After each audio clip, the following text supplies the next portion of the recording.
एक बार फिर से विजय अकेडमी चैनल में आप सबका स्वागत है।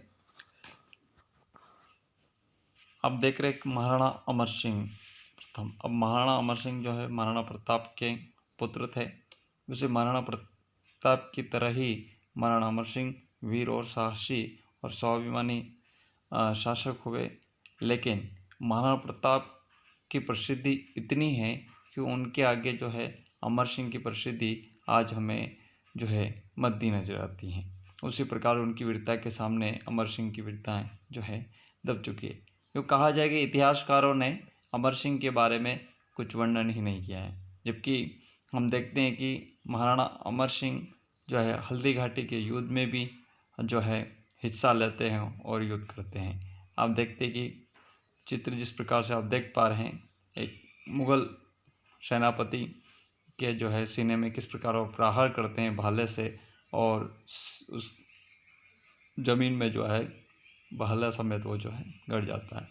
लेकिन जब उस मुग़ल सेना के प्रति कहा गया कि ऐसा वो कौन बालक था जिसने इस प्रकार से जो है मुझ पर प्रहार किया, तो मरते हुए सैनिक की दशा देखकर महाराणा प्रताप ने कहा, किसी आसपास के सैनिक को ला के खड़ा कर दिया गया कि यही था। लेकिन मुग़ल सैनिक कहता है कि नहीं, ये नहीं हो सकता, क्योंकि मैंने देखा था जिस लड़के ने मुझ पर प्रहार किया है या मुझे मारा है भाला, उसकी आंखों में मैंने एक धधकती हुई आग देखी थी। एक अलग ही मतलब उसके चेहरे का जो है भाव था। तो फिर अब न तो वो मर रहा है, तड़प रहा है, तो इसलिए फिर बाद में अमर सिंह तक खबर पहुंचाई जाती है और फिर कहा जाता है, महाराणा प्रताप कहते हैं कि वो मेरा ही लड़का था।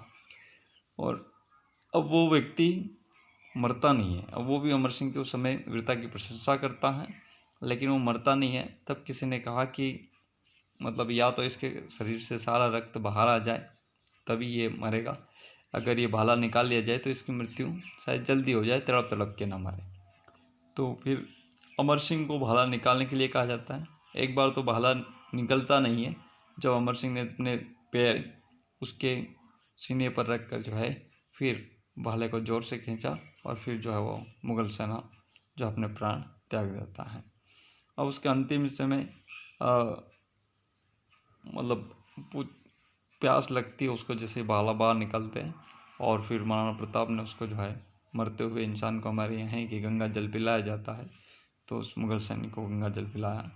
तो इस प्रकार से महाराणा अमर सिंह काफ़ी वीर थे। लेकिन इतिहासकारों ने सिर्फ एक ही बात को दर्शाया है, वो है मुग़ल और मेवाड़ की संधि।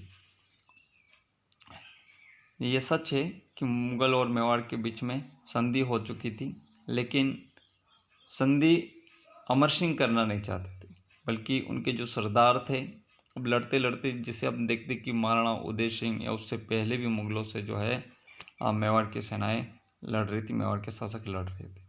और उदय सिंह और महाराणा प्रताप के समय में काफ़ी लड़ाई लड़ी गई। तो अमर सिंह के समय में भी 17 युद्ध लड़े अमर सिंह ने, और 17 में से 16 युद्ध में वे विजय रहे।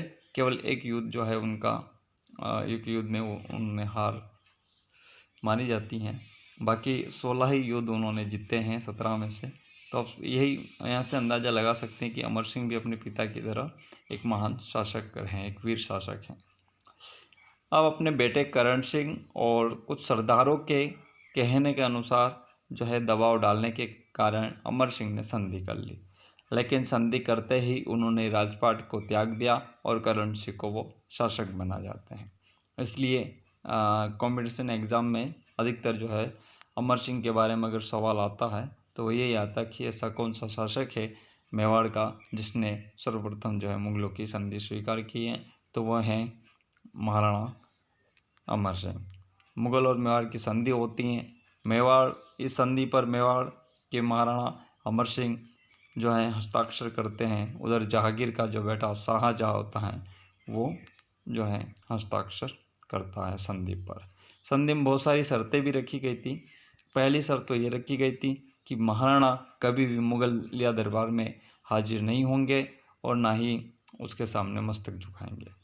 तो ये सबसे इम्पोर्टेंट था। दूसरी बात, चित्तौड़, जो महाराणा प्रताप की एक अंतिम इच्छा थी कि चित्तौड़ वापस उसके अधिकार क्षेत्र में आ जाए, तो चित्तौड़ को इन्होंने मांगा था। बाकी और भी जो दुर्ग कुछ रह गए थे तो उनको भी वापस महाराणा को लौटा दिया जाता है, चित्तौड़ समेत। लेकिन एक शर्त ये थी कि कोई भी शासक मेवाड़ का चित्तौड़ की मरम्मत नहीं करवाएगा। तो चित्तौड़ आज भी खंडर के रूप में हमें देखने को मिलता है। तो दोस्तों, ये थे महाराणा अमर सिंह। अब हम देखते हैं महाराणा करण सिंह। इनके पिता का नाम महाराणा अमर सिंह था।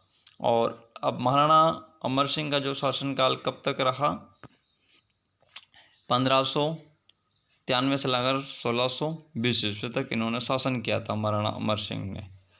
अब 1620 से लाकर 1628 तक महाराणा कर्ण सिंह ने शासन किया, यानी 8 वर्ष तक इन्होंने शासन किया।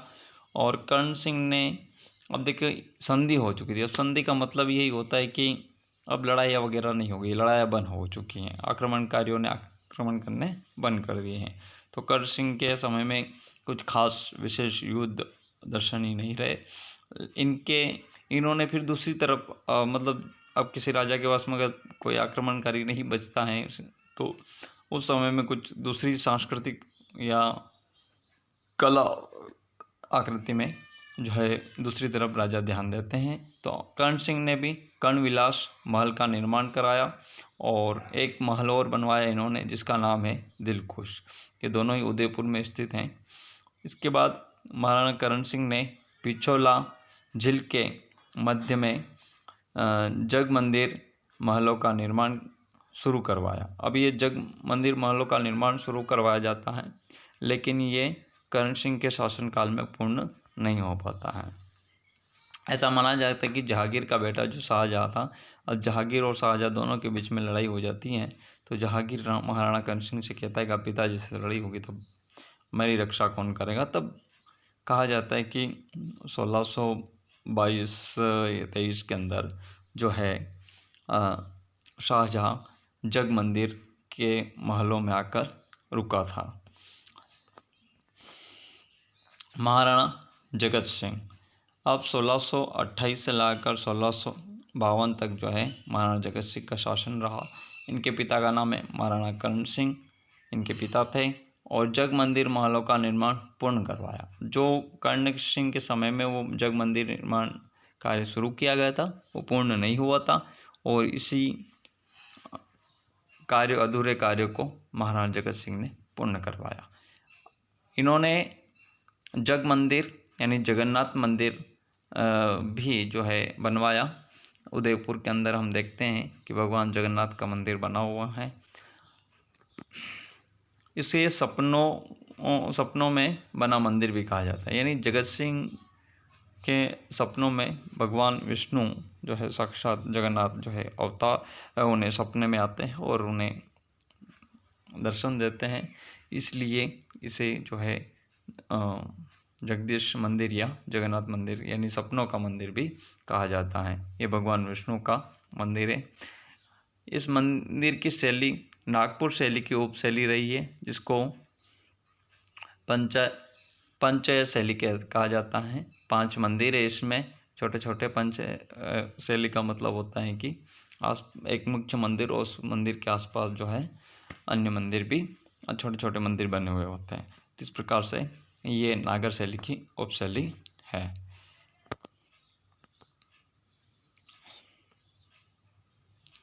तो दोस्तों, आपको ये वीडियो कैसा लगा? अच्छा लगा हो तो इसको लाइक और शेयर करें और सबसे अधिक संख्या में इसे जो है सब्सक्राइब करें, अधिक से अधिक शेयर करें। तब तक के लिए अब मिलते हैं हम अगले इसी प्रकार के नई वीडियो में। तब तक के लिए जय मेवाड़, जय राजस्थान।